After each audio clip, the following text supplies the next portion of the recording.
ಕರ್ನಾಟಕವನ್ನ ನಾನು ಅಪೂರ್ವ ರಾಘವೇಂದ್ರ. ಇಂದಿನ ಸುದ್ದಿಗಳತ್ತ ಗಮನ ಹರಿಸೋಣ. ದೇವನಹಳ್ಳಿ ವರದಿ. ಆಕಾಶ್ ಇಂಟರ್ನ್ಯಾಷನಲ್ ಶಾಲೆಯಲ್ಲಿ 9ನೇ ವರ್ಷದ ಯೋಗ ದಿನಾಚರಣೆಯ ಸುದ್ದಿ. ಆಕಾಶ್ ಇಂಟರ್ನ್ಯಾಷನಲ್ ಶಾಲೆಯ ಕ್ರೀಡಾಂಗಣದಲ್ಲಿ ಇಂದು ಏರ್ಪಡಿಸಿದ್ದ 9ನೇ ಅಂತಾರಾಷ್ಟ್ರೀಯ ಯೋಗ ದಿನಾಚರಣೆ ಅದ್ದೂರಿಯಾಗಿ ನಡೆಯಿತು. ಬೆಂಗಳೂರು ಗ್ರಾಮಾಂತರ ಜಿಲ್ಲೆ ದೇವನಹಳ್ಳಿ ತಾಲೂಕಿನ ಪ್ರಸನ್ನಹಳ್ಳಿ ರಸ್ತೆಯ ಪಕ್ಕದಲ್ಲಿರುವ ಆಕಾಶ್ ಇಂಟರ್ನ್ಯಾಷನಲ್ ಶಾಲೆಯ ಹಾಗೂ Akash international of medical science college ಸಹಯೋಗದಲ್ಲಿ ಇಂದು ನಡೆದ 9ನೇ ಅಂತಾರಾಷ್ಟ್ರೀಯ ಯೋಗ ದಿನಾಚರಣೆಯಲ್ಲಿ ಸುಮಾರು 400ರಿಂದ 500 ಮಂದಿ ಯೋಗದಲ್ಲಿ ಹಾಗೂ ಆಕಾಶ್ ಇಂಟರ್ನ್ಯಾಷನಲ್ ಶಾಲೆಯ ಸಂಸ್ಥಾಪಕರಾದ ಮುನಿರಾಜುರವರ ನೇತೃತ್ವದಲ್ಲಿ ಅದ್ದೂರಿಯಾಗಿ ನಡೆಯಿತು. ಯೋಗದಲ್ಲಿ ಭಾಗವಹಿಸಿದವರು ಸುಮಾರು ಯೋಗಾಸನಗಳನ್ನು ಆರ್ಟ್ ಆಫ್ ಲಿವಿಂಗ್ ಸ್ವಯಂ ಸೇವಕರು ಹಾಗೂ ಶಿಕ್ಷಕರುಗಳ ನೇತೃತ್ವದಲ್ಲಿ ಸುಮಾರು 450 ಮಂದಿಗೆ ಯೋಗಾಭ್ಯಾಸವನ್ನ ನಡೆಸಿಕೊಟ್ಟರು. ಇದೇ ಸಮಯದಲ್ಲಿ ಆರ್ಟ್ ಆಫ್ ಲಿವಿಂಗ್ ಸ್ವಯಂ ಸೇವಕರು ಹಾಗೂ ಶಿಕ್ಷಕರುಗಳಿಗೆ ಹೂವಿನ ಗಿಡಗಳನ್ನು ಆಡಳಿತ ಮಂಡಳಿಯು ಮುನಿರಾಜು ಹಾಗೂ ಡಾಕ್ಟರ್ ಶಿವಪ್ರಸಾದ್ ರವರು ನೀಡಿದರು.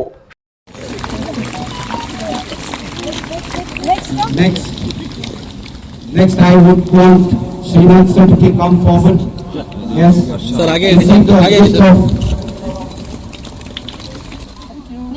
Next, I would want Rama Rao sir to receive this token of love and being with us in such a wonderful day. And what a pride. Akash international school of medical science college ಪ್ರಾಂಶುಪಾಲರಾದ doctor Shivaprasad ರವರು ಯೋಗ ದಿನಾಚರಣೆಯಲ್ಲಿ ಭಾಗವಹಿಸಿ ಮಾತನಾಡಿ, international 9ನೇ ಯೋಗ ದಿನಾಚರಣೆಯನ್ನ celebration ಮಾಡುತ್ತಿದ್ದೇವೆ. ಈ ಒಂದು ಕಾರ್ಯಕ್ರಮವನ್ನ ಹಮ್ಮಿಕೊಳ್ಳಲಾಗಿದೆ. ಈ ಯೋಗ ದಿನಾಚರಣೆಯು ವಿಶ್ವದಾದ್ಯಂತ ನಡೆಯುತ್ತಿದೆ. ಯೋಗ ಮಾಡುವುದರಿಂದ ಶರೀರಕ್ಕೆ ಬಹಳ ಅನುಕೂಲ ಇದೆ. ಇದು ಒಂದು ದಿನಕ್ಕೆ ಮಾತ್ರ ಸೀಮಿತವಾಗಿರಬಾರದು. ಇದು ಜೀವನ ಪರ್ಯಂತ, ಜೀವನ ಇರುವವರೆಗೂ, ಉಸಿರಾಟ ಇರುವವರೆಗೂ ಯೋಗ ಧ್ಯಾನವನ್ನ ಮಾಡಬೇಕು. ಇಂದು ಕಾರ್ಯಕ್ರಮದಲ್ಲಿ Akash international school of medical science college, physiotherapy, nursing ಶಾಲೆ ಎಲ್ಲ ಸಹಭಾಗದಿಂದ ಈ ಕಾರ್ಯಕ್ರಮವನ್ನ ಮಾಡುತ್ತಿದ್ದೇವೆ. ಪ್ರತಿ ವರ್ಷದಂತೆ ಈ ವರ್ಷವೂ ಕೂಡ ಕಾರ್ಯಕ್ರಮ ಆಚರಿಸುತ್ತಿದ್ದೇವೆ. ಯೋಗ ದಿನಾಚರಣೆ ಆಡಳಿತ ಮಂಡಳಿಯ ಸಂಸ್ಥಾಪಕ ಮುನಿರಾಜುರವರು ಬಹಳ ಕಾಳಜಿ ವಹಿಸಿ ಯಶಸ್ವಿಯಾಗಲು ಕಾರಣಭೂತರಾದರು. ಯೋಗ ಡೇ ಅನ್ನು ಸೆಲೆಬ್ರೇಷನ್ ಮಾಡ್ತಾ ಇದ್ದೀವಿ. ಇದು ಒಂದು ಕಾರ್ಯಕ್ರಮವಾಗಿ ರೂಪುಗೊಂಡಿದೆ. ಇದು ವಿಶ್ವಾದ್ಯಂತ ಮಾಡ್ತಾ ಇರೋ ಯೋಗ ಡೇ ಇವತ್ತು. ಯೋಗ ಡೇ ಮಾಡೋದ್ರಿಂದ ಭಾಳ ಶರೀರಕ್ಕೆ ಭಾಳ ಅನುಕೂಲ ಇದೆ. ಇದನ್ನು ಒಂದಕ್ಕೆ ಮಾತ್ರ ಸೀಮಿತ ಮಾಡಬಾರದು. ಇದು ಜೀವನ ಇರೋವರೆಗೂ, ನಮ್ಮ ಉಸಿರಾಟ ಇರುವವರೆಗೂ ಕಂಟಿನ್ಯೂ ಮಾಡಬೇಕಿದು. ಇದು ಕಾರ್ಯಕ್ರಮದಲ್ಲಿ ನಾವು Akash institute of medical science ಮತ್ತು ಫಿಸಿಯೋಥೆರಪಿ, ನರ್ಸಿಂಗು ಸ್ಕೂಲ್ ಎಲ್ಲ ಸಹಭಾಗದಿಂದ ಈ ಕಾರ್ಯಕ್ರಮವನ್ನು ಮಾಡ್ತಾಯಿದ್ದೀವಿ. ಪ್ರತಿ ವರ್ಷ ನಾವು ಆಚರಿಸ್ತೀವಿ ಮತ್ತು ನಾವೆಲ್ಲ ವಿದ್ಯಾರ್ಥಿಗಳು ನಾವು ಕೇಳ್ಕೊಂಡಿದ್ದೀನಿ, ಇದನ್ನ ಕಂಟಿನ್ಯೂ ಮಾಡ್ಕೊಂಡು ಹೋಗಬೇಕು ಅಂತ. ಒಂದು ದಿವಸಕ್ಕೆ ಮಾತ್ರ ಸೀಮಿತವಾಗಬಾರ್ದು ಅಂತ ನಮ್ಮ ಆಡಳಿತ ಮನೆ ಈ ಯೋಗ ಡೇಯನ್ನು ಭಾಳ ಕಾಳಜಿ ವಹಿಸಿ ಈ ಕಾರ್ಯಕ್ರಮವನ್ನು ನಡೆಸ್ಕೊಟ್ಟಿದ್ದಕ್ಕೆ ನಮ್ಮ ಆಡಳಿತ ಮಂತ್ರಿಗೂ ಮತ್ತು ಎಲ್ಲ ಕಾಲೇಜು ಪ್ರಿನ್ಸಿಪಾಲ್ ಅವ್ರಿಗೆ ಧನ್ಯವಾದ ತಮ್ಮ ಕೇಳಿಕೊಳ್ಳುತ್ತೇವೆ. ಡಾಕ್ಟರ್ ಶಿವಪ್ರಕಾಶ್, ಪ್ರಾಂಶುಪಾಲರು, Akash institute of medical science. Medical ಕಾಲೇಜಲ್ಲಿ ಮಾಡ್ತೀವಿ. ಎಲ್ಲ ಮೆಡಿಕಲ್ ಸ್ಟೂಡೆಂಟ್ಸ್ಗೆ ಒಂದು ತಿಂಗಳಿಗೆ 2 ಸಲ ಮಾಡೋಣ ಅಂತ ಕಾರ್ಯಕ್ರಮ ಇಟ್ಕೊಂಡಿದ್ದೀವಿ. ಸರ್, ಎಷ್ಟು ಜನ ಈಗ ಇದರಲ್ಲಿ ಪಾಲ್ಗೊಂಡಿದ್ದಾರೆ ಸರ್? ಸುಮಾರು ಒಂದು 450ರಿಂದ 500 ಜನ ಕಾರ್ಯಕ್ರಮ ಭಾಗವಹಿಸಿದ್ದಾರೆ. ಆರ್ಟ್ ಆಫ್ ಲಿವಿಂಗ್ ಶಿಕ್ಷಕರಾದ ಶ್ರೀನಾಥ್ ರವರು ಯೋಗ ವಿದ್ಯಾರ್ಥಿಗಳಿಗೆ ಯೋಗಾಸನಗಳನ್ನು ಹೇಳಿಕೊಟ್ಟು ನಂತರ ಮಾತನಾಡಿ, ಜೂನ್ 21ಕ್ಕೆ ಸೀಮಿತವಾಗಬಾರದು. ದೇಶದ ಪ್ರತಿಯೊಂದು ಮನೆಯಲ್ಲಿಯೂ ಕೂಡ ಯೋಗ ಧ್ಯಾನ ಮಾಡಬೇಕು ಅಂತ ಶ್ರೀ ಪ್ರಧಾನಮಂತ್ರಿ ನರೇಂದ್ರ ಮೋದಿರವರು ತುಂಬಾನೇ ಹೋರಾಡುತ್ತಿದ್ದಾರೆ. ಅವರು ಹಲವಾರು ಕಾರ್ಯಕ್ರಮಗಳನ್ನು ರೂಢಿಸಿಕೊಂಡಿದ್ದಾರೆ. ಅರ್ಘರ್ ಧ್ಯಾನವನ್ನ ನಡೆಸಿಕೊಂಡು ದೇಶದಾದ್ಯಂತ ನಡೆಯುತ್ತಿದೆ. ಮಿನಿಸ್ಟ್ರಿ ಆಫ್ ಕಲ್ಚರ್ ಅವರ ಕಡೆಯಿಂದ ಈಗ ಅರ್ಘರ್ ಧ್ಯಾನವನ್ನ ಪ್ರತಿಯೊಂದು ಕಾಲೇಜಿನಲ್ಲಿ, ಶಾಲಾ ಕಾಲೇಜುಗಳಲ್ಲಿ ಇದನ್ನ ನಡೆಸಬೇಕು ಅಂತ ಅವರು ಹೇಳಿದ್ದಾರೆ. ಆರ್ಟ್ ಆಫ್ ಲಿವಿಂಗ್ ಸಹಯೋಗದಲ್ಲಿ ಪ್ರತಿಯೊಂದು ಕಾಲೇಜಿನಲ್ಲಿ ನಾವು ಮುಟ್ಟಿಸುತ್ತಿದ್ದೇವೆ. ಪ್ರತಿಯೊಬ್ಬ ಸ್ಟೂಡೆಂಟಿಗೂ ಧ್ಯಾನ ಎಂದರೆ ಏನು, ಯೋಗ ಎಂದರೆ ಏನು ಎಂಬುದನ್ನು ತಿಳಿಸುತ್ತಿದ್ದೇವೆ ಎಂದು ತಿಳಿಸಿದರು. ಕೇವಲ 21ನೇ ಜೂನ್ಗೆ ಮಾತ್ರ ಸೀಮಿತವಾಗಿ ಇಡಬಾರದು. ಹಾಗಾಗಿ ಇದು ಅಲ್ಲಿ ನಮ್ಮ ದೇಶದ ಇವಾಗ ಪ್ರತಿಯೊಬ್ಬರು ಮನೆಯಲ್ಲೂ ಕೂಡ ಧ್ಯಾನ ಮಾಡಬೇಕು, ಯೋಗ ಮಾಡಬೇಕು ಅಂತ ಈ ನರೇಂದ್ರ ಮೋದಿ ಇವರು ತುಂಬಾ ಓಡಾಡ್ತಾ ಇದ್ದಾರೆ. ಹಲವಾರು ಕಾರ್ಯಕ್ರಮಗಳನ್ನು ರೂಪಿಸ್ಕೊಂಡಿದ್ದಾರೆ.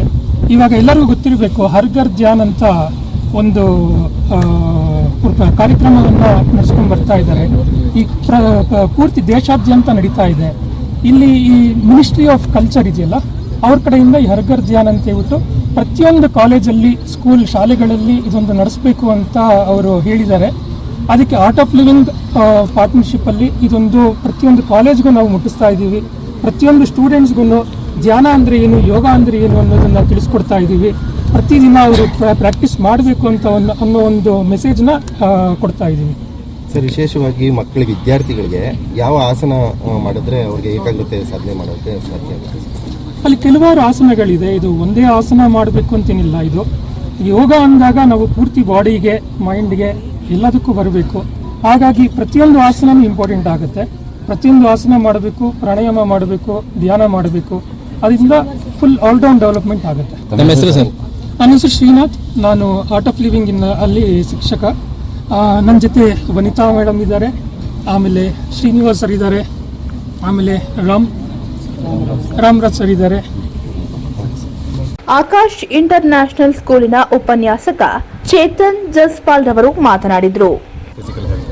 And nothing much better than the yoga. Yoga has already proven over more than hundreds of years that yoga has been a great way of really healing the body. And more than body, it's more of a peace of mind. And yoga has been celebrated globally to bring more of a peace and harmony among the people. And it has been one of the activity which has really united the world and make it as a global peace movement. And with that particular perspective, Akash Group of Institution has really imbibed the yoga not only in the school but also in medical college, also in all of the branches of Akash Group of Institution. We have been practicing it. School has become one of the period where every child undergoes a yoga practice, and slowly we are actually imbibing the same thing to all other branches of the Akash Group. So, we are very happy that today the event went very successful. And thank you all for coming down and really capturing this particular. Chetan Jaiswal, Akash International School Director. Thank you. ಈ ಸಮಯದಲ್ಲಿ Akash international ಶಾಲೆಯ ಸಂಸ್ಥಾಪಕರಾದ Muniraju, Aakash international of medical science college ಪ್ರಾಂಶುಪಾಲರಾದ doctor Shivaprasad, art of living ಶಿಕ್ಷಕರಾದ Srinath, art of ಲಿವಿಂಗ್ನ ಸ್ವಯಂ ಸೇವಕರುಗಳಾದ ವನಿತಾ, ಶ್ರೀನಿವಾಸ್, ರಾಮರಾವ್, ಮಾಲತಿರವರು ಹಾಗೂ Akash international ಶಾಲೆಗಳು, Akash international of medical science college ವಿದ್ಯಾರ್ಥಿಗಳು, ಶಿಕ್ಷಕರು ಈ ಸಂದರ್ಭದಲ್ಲಿ ಹಾಜರಿದ್ದರು.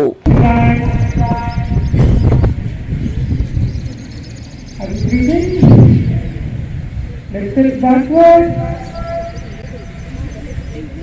As you breathe down, touch to anti-clockwise. As you inhale from the left, exhale to the right.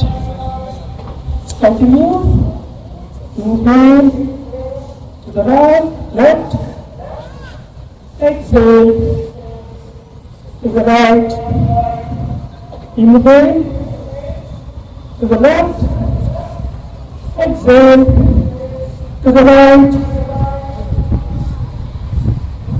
And relax.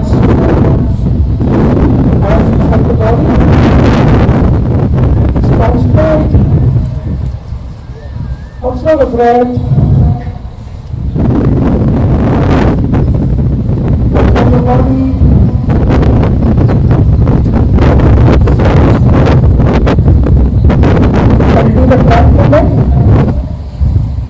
Here we will keep the legs 2 to 3 feet apart.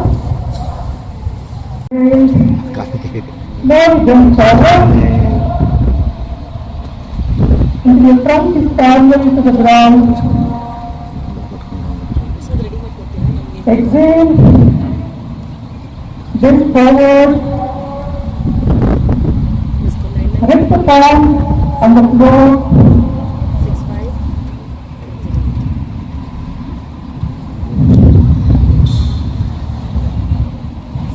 As you inhale, it's now come out, hands out, hold the posture.